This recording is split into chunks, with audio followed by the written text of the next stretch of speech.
Hi guys, our video for today is about FOIL method, which is FOIL stands for F O I L. First, then O is outer, then I is inner, and L is for last. We have two examples para mas mag-gets pa natin kung ano nga ba yung tinatawag na FOIL method. Example number 1 is x minus 3 times x plus 2. Ano ba yung tinatawag nating first?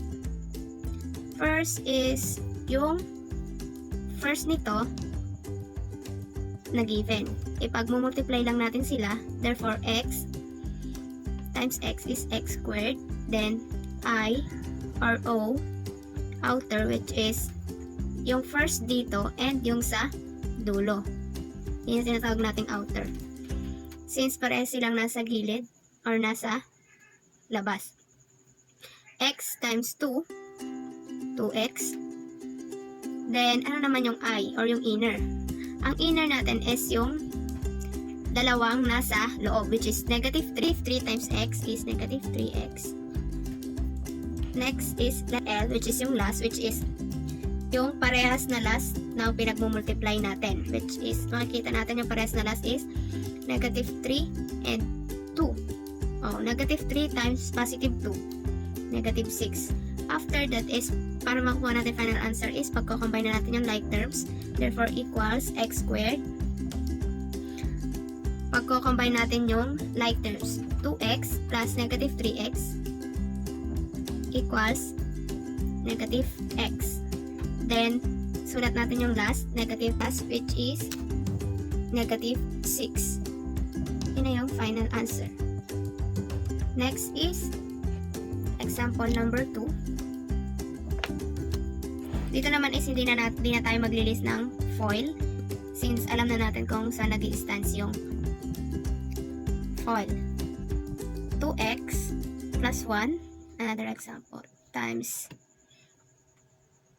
x minus 3. Ida-direct na natin siya. First, which is yung pares first ng dalawa. 2x times x, 2x squared. Next is outer, 2x minus 3x, magiging negative 6x, tama?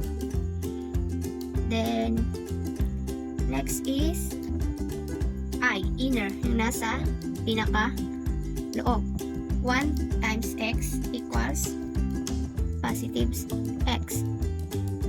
Next is last, or yung last ng dalawa na pinagmumultiply natin.